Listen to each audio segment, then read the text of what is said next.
What's up, Navigating Academia family? This is Dr. J. Phoenix Singh. It's a pleasure to have you with me here as always. Before we get started today, where I'm going to be answering a valued viewer's question, do me a big favor and smash that like button. It's the little thumbs up button. Doesn't cost you a thing, and it helps us out a ton to be able to make sure that our content is seen by as many non-subscribers as possible. YouTube makes sure to be able to really prioritize videos that get newer likes earlier in the history of the channel, so that would really help us out a ton. Really appreciate it. So today's question comes from Grace Wheeler. So Grace, thank you so much for watching the channel. Love you to death for it, and if you have any additional questions, you be sure to post them down below as well, okay? So here's Grace's question. The question was posted on a video that had to do with trying to be able to encourage people to ask themselves a very important question to decide whether they should become a researcher or a clinician. If you want to find out what that question is, I want you to go look on the channel, find that video, and go ahead and watch it. And the little thumbnail says clinician or researcher, and I think I got a pen in my mouth, and I'm like, something like that. Okay? Go ahead and take a look. So here is Grace's comment. I'm going to read it right here, and then I'm going to answer it for you, okay? So, here we go. Excellent video. This is exactly what I've been looking for. I feel like I've had decision paralysis that has kept me from choosing a career because I know how important this decision is. Now, keep in mind, Grace, as well, that in terms of choosing a career, yes, if you choose to, let's say, go and pursue a clinical psychology doctorate, let's say, especially if it's a PhD, such that, you can kind of go either way, in terms of, being prepared for a career in research or for a career in clinical practice, you will have more options than if you do something that is just like a PsyD, for example. And I have nothing against PsyDs, it's just something that is less flexible, shall we say. Okay, so here we go. It really boils down to lifelong fulfilling joy. Exactly. And lifelong, you should just expect it's not going to happen.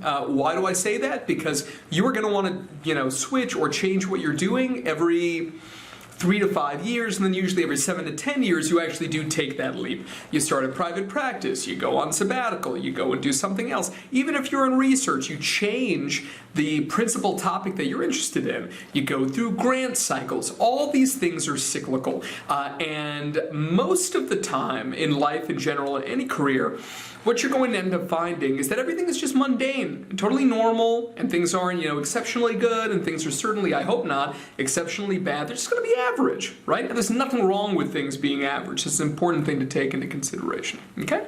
So, but I also feel like I could reason myself out of anything. Yeah, I think most people, Grace. Okay, so here we go. My question is, I want to study global psychology or cross-cultural psychology. Very hot these days. Can I do that as a clinician? Thank you so much for creating this content that I felt was emotional yet practical. Excellent. Grace, thank you for your question. Emotional yet practical, I think, is like the name of the game for most of the videos on this channel, right? So I appreciate you watching. Okay, so global psychology, cross-cultural psych, right? Can you do research in that as a clinician? I responded actually to Grace's comment, but I want to make a video because I think other people also would be interested in my answer to this. And the basic answer is that it depends whether you're talking about doing the research alone or if you're talking about doing the research as part of a group where you are a tertiary member. You are not the senior author, you are not the first author on the piece, okay? You're just somewhere in the middle. Probably not the second author either. You're just somewhere in the middle between third and the final. Except you're not the last author, the senior author, right? You're somewhere in between there, okay? Is it something where, you're going to go to a conference and people are going to know kind of an academic conference and people are going to know who you are based on those papers? No, I'm just telling you, I'm being very upfront. They're not going to, right? The question is, do you want to do research for the sake of research, which a lot of academics do to kind of climb the academic ladder, or do you want to focus on the things that you're passionate about, which I totally understand, right? The fact of the matter is, everybody goes, myself included, goes into clinical psychology saying we're going to do it all. We're going to do a little bit of teaching on the side, we're going to have a private practice, and at the same time we want to do some research. It's not going to happen. Right? I say this to everybody. Why? Because at the end of the day, you're going to focus on one. Everybody's like, well, no, I can split it up. No, you can't, okay? I've never seen one human being who's capable of doing that. Do they exist? For sure. Those people, by the way, who do all three of those things exceptionally well, they don't have a life. They don't have a personal life. Very rarely, if ever, do they have a family, and if they have a family, then usually they're not able to spend a ton of time with them because they're focused on course prep, and they're focused on sales and marketing, or just being in their clinical practice, or dealing with insurance companies, or they're writing the next paper, or the next book proposal, or the next grant, or whatever it happens to be. think about life as a balloon, right? If you squeeze one part, another part blows up, which is great, right? And some people at the end of the day, their ability to be able to kind of balance all these different pieces of life is a little bit out of whack. If you watch other videos on this channel, or if you watch, I have another channel called Christian Date Coach, because I'm a Christian and I'm a certified matchmaker as well, which is a little alternative career that I've got. One thing that I want to be able to point out is that my conceptualization of optimization as a human being basically covers 7 different core areas, okay?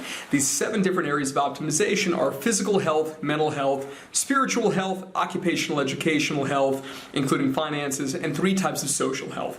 Number 1 being social health related to a romantic partner, number 2 being social health related to platonic friends, and number 3 social health related to your family, okay? Those are the 7 areas you got to focus on. Work is just one of them, right? So if you spend all your time there, if you want to give yourself a grade, you can be an A++++ in that one area, and you're going to be an F in almost everything else. It is important, and in your 20s, it's really important to focus on career. I really do believe that, but it's also the time where it's really good to be able to try to explore romantic relationships, hold up those relationships with your family, get into your spiritual life. A lot of people get that later in their life. I got it in my 20s. It's a great thing. It's very anchoring, right? All this kind of stuff I think is really important to be able to take into consideration and to have that well-rounded life as much as you can, but recognize that the more well-rounded you get, think about it, right? You're not like spiky in any area. You're just rounded, meaning that you're going to be average in most things, and that's okay. That's completely fine. That's life, right? You're going to drive yourself nuts if you try to be perfect at everything, right? So don't think that, you can do all of it, and if you do decide to do a little bit of everything, I'm okay with that. And you should be okay with that too, right? But again, the answer is, could you do it completely alone? Like, you as a solo author on papers. The likelihood is exceptionally low that you could do a ton of it. It would be insanely difficult. It would take all of your time and this kind of stuff. But yeah, you could do it. You could do it, right, if you were a clinician, right?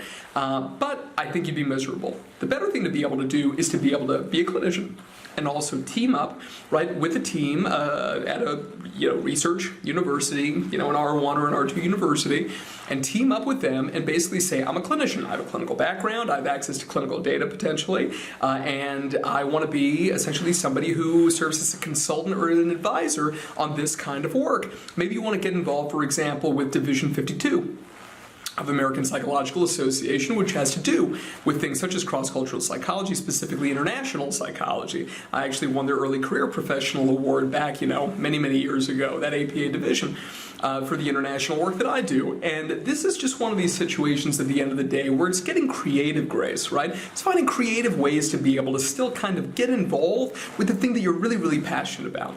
Never forget that running a private practice, if that's what you want to do, not work at a hospital, not work at a clinic, not work for somebody else's private practice, but have your own, right? That takes a long time sometimes to be able to build up.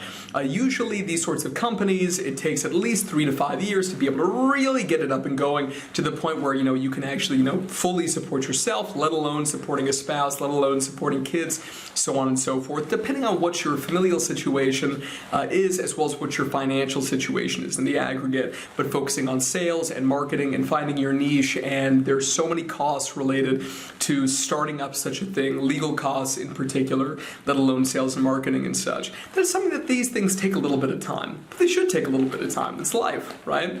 You're going to be great though, Grace, right? It's one of these things where we learn through doing. We learn through making mistakes, and sometimes we try something, we're afraid of making a mistake, and it actually works. And it works phenomenally well. This is the way that people have success. It's one of the fun parts about life. You never know where the next big win, the next big hit is going to come from. And I'm really looking forward to hearing about, for you, what your hits and your big wins are in the years to come. So you make sure that you keep me up to date, okay? All right, everybody. Thank you so much for watching. Love you all to death, and I will talk to you soon. Peace.